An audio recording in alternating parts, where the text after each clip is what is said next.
le LASP a des choses à dire sur beaucoup des grandes questions, on va dire, politiques, qui se posent aujourd'hui à notre société, autour de l'écologie politique, autour des processus de démocratisation, autour des médias, des nouveaux médias, surtout la question par exemple de la démocratisation des institutions, la débureaucratisation aujourd'hui nécessaire, autour des mutations du droit. Pour l'essentiel, je mène des recherches individuelles, donc en histoire.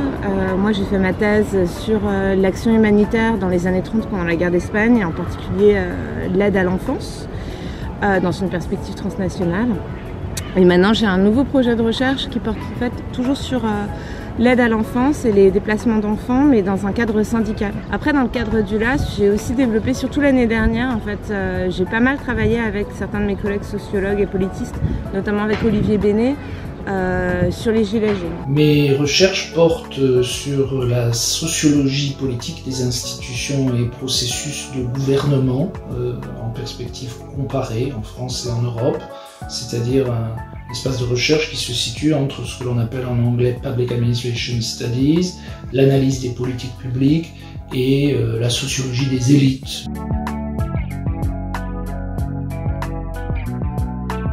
À titre individuel, en fait, essentiellement, on a quand même beaucoup de chercheurs au LASP qui sont, qui ont une recherche qui a beaucoup d'écho dans leurs domaines respectifs. Chaque année, il y a aussi des événements qui sont organisés par le laboratoire, des colloques, des journées d'études. Et puis on a le séminaire général où on fait venir des gens 4 ou 5 fois par an présenter leurs livres. Et ça, c'est vrai que c'est le moment où le laboratoire existe en tant que tel, parce qu'on n'est pas tous là, mais une bonne partie à discuter avec un ou plusieurs collègues de leurs travaux récents. Le LASP participe au rayonnement des sciences sociales à Toulouse au travers de sa participation au laboratoire d'excellence et aux structures fédératives de recherche. Un laboratoire, c'est une vie de laboratoire, c'est beaucoup de choses qui se font. C'est notamment, ça a beaucoup d'importance à mes yeux, la formation des jeunes qui viennent derrière nous et qui sont l'avenir de nos disciplines, donc le recrutement, la formation et la venue en soutenance des thèses de nos doctorantes et doctorants. L'idée, c'est d'aller toujours plus loin, toujours vers plus d'interdisciplinarité, vers plus d'internationalisation. Le laboratoire s'inscrit bien sûr dans des problématiques de recherche qui sont internationales et dans des réseaux de recherche internationaux, plus d'interdisciplinarité, plus d'intersectionnalité en quelque sorte, et plus d'internationalisation du labo.